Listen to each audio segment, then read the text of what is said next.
Welcome. Welcome to the POLYTECH podcast. Literally, 15, 20 years later, about, my brother would say, "Did you speak to Dad?" I was like, "About what?" It was like, and it was all about getting my my cacao done.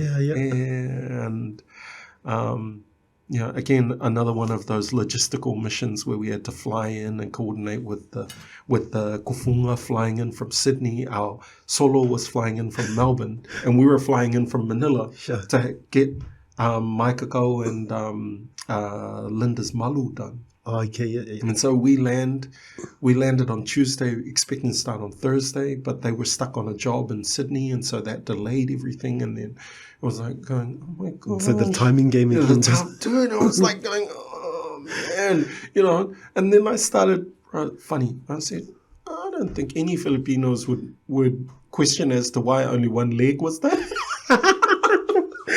It's our culture. It's just our culture, just to have one leg, fully tattooed and looking really swollen. It was like,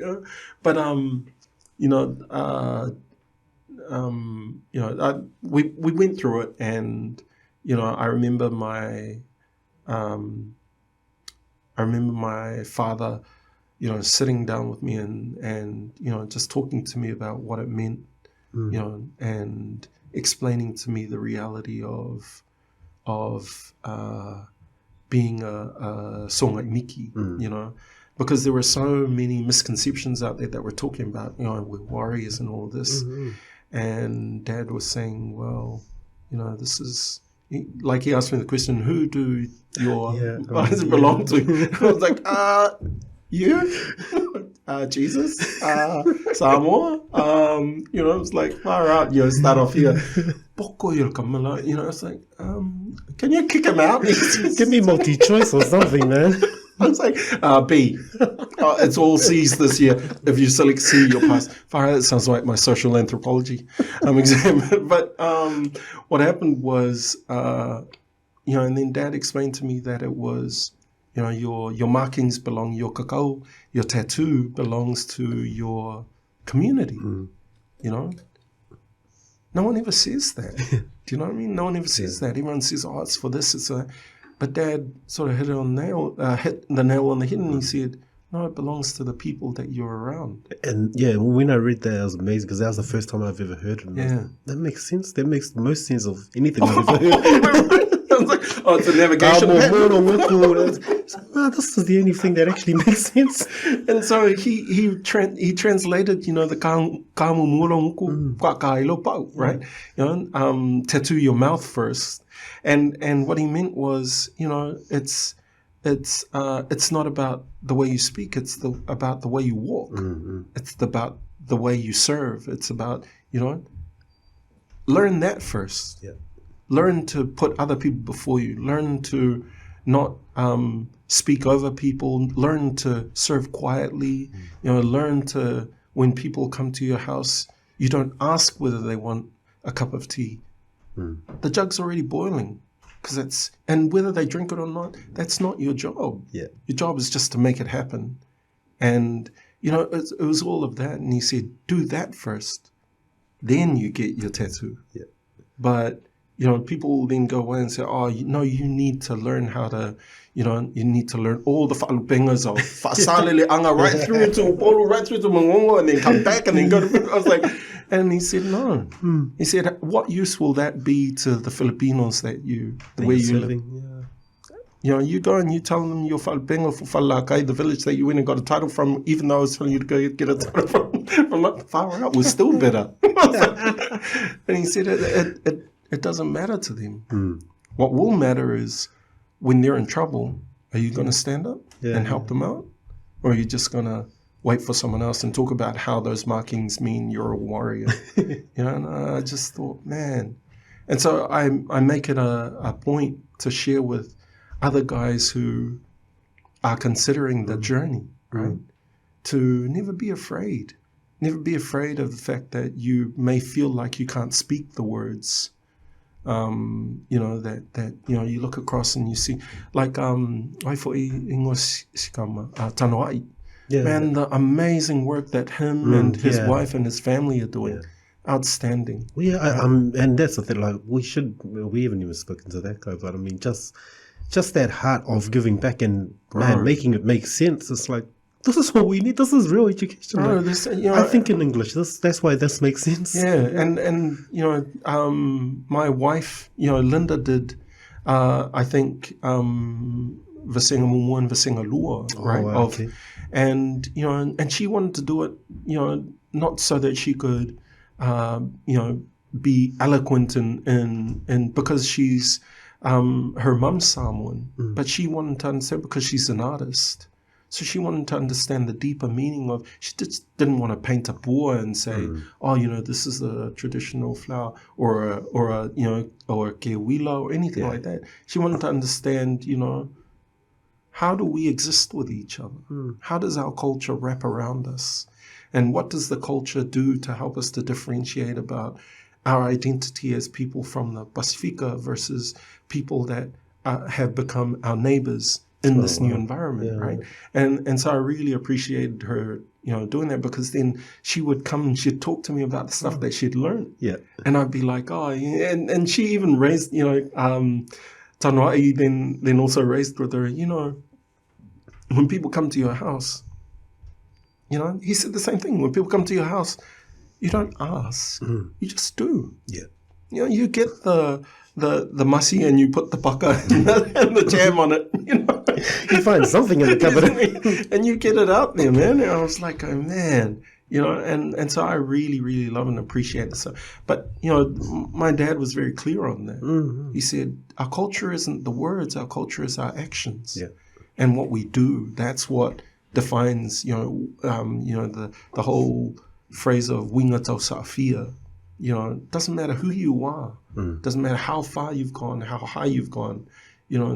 When you come in, let people see that, the lowly of heart and the fact that, and it's not false humility or anything like that. That's the thing, yeah. It's understanding who you are and understanding that people are important and being able to elevate people to a place where, maybe they don't feel elevated or they don't feel important. My job is to help you feel important and feel, like that you mean something, or at least, in our interaction, may you leave knowing that you meant something to me, after that. Do you know what I mean? So it was, and I remember it was the last time I caught up with my dad before he passed away, and so I'm sitting there and, he's got his hands on the side of my face and he's talking to me and he's speaking life into me. While you were getting cut? No, after, because I'm about 4 hours away from getting on a plane to fly back to Manila. Yeah. And so then he's talking to me and he's like, just explaining to me, when you stand like this. When you sit like this. When you walk like this. So that when people see you, they won't have to ask who you are. Yeah. They'll know that, that they'll see, when things go wrong, you don't wait for people to ask. You step forward because your knees are black. Yeah. Your knees are black for a reason, so that when you kneel down, you're there to work. And I was just like, oh, man. So this has nothing to do with me. I was like, so I wish someone had told me this before. It's a lot of pain and a lot of work to carry if I knew. Far out. So I really can't talk about how great my tattoo is because it's got nothing to do with me. So it's really good. I feel like no one bothered to tell me this before. Had you had, I guess, leading up to make such a huge decision, had you had conversations with Dad about like, oh, hey, I'm thinking of getting my Soga'imiti or... Yeah, we'd spoken to him, and unfortunately, well, Dad was really excited, so he had gone and looked for a kufunga and all this. So he found this kufunga, and the kufunga is really, really good. I don't want to name him because whilst he's really good, when we looked at his... What is that? Like a lot of guys like, oh, who got you? So I didn't get it because I haven't got one and I haven't done that. But I always... Who got you? And then it's this awkward wait. Yeah. Like, oh, wait, if I say the name, is it going to... So if I say the wrong name, is it going to elevate? Or and so I was like going, I'm really grateful to my kufunga. His name's Kasala Sangele, and he was, my dad sat in the first session and sat in the last session, and my dad said, in some amuia oese lo kufunga ka alofa, which means, you're blessed because your tufunga cares about you, right? And he's watching you and making sure that when he feels like he's reading you, so that when he feels like you've had a little bit, koma, take a break. Okay, and see, And so I thought, wow, that's really cool, right? And so, I don't know how he ranks, but for me, I felt like he was the right guy for us. Yeah. And, I believe that all things happen for a reason, and he was the right guy that came at the right time for both Linda and I to get it done. And, when we had completed it, it was quite funny because Linda said to them, you guys have to finish tomorrow night. She was like, straight up and down. She said, that guy has to be on a plane in the next 36 hours. And so you can't tattoo him, tomorrow because we're flying out Saturday morning. And so she literally told these guys, you have to finish on Thursday. Oh shit! And so then, how much had your back of your legs done? I was like, oh yeah, easy for you to say, man. I'm the one that said, come on. So, bro, that last day was 11 hours. Yeah, 11 hours, and then we went into the samanga. But man, 11 hours. And I remember after, all the adrenaline's gone, and then, I had a second shower to wash all the lenga off, the yellow off, and I literally, I was about to pass out. Unfortunately, Linda was there, and so she sort of pushed me against the wall. She was like, oh, "Don't catch me!" I was like, she just pushed me against the wall so that I could catch myself and hold myself up. But I was like, because blood was this at home after? At home. So you lose a lot of blood, and you'd gone through, and the reality was you're not a very big guy, so it takes a toll. I was just like, I was like going, are we almost finished? Are we finished? Are we there yet? And then for anyone who ever considers getting it, I think, part of the ka'alofa was the fact that he didn't do the wha'apefu until right at the end. Oh, okay, wow. Yeah, and the wha'apefu is the the inside of the inside of your butt cheeks, right? And that goes deep. That goes deep. And I remember the solo who's doing it, and we were. The kufunga was tapping away, and I remember, like I was just struggling to relax.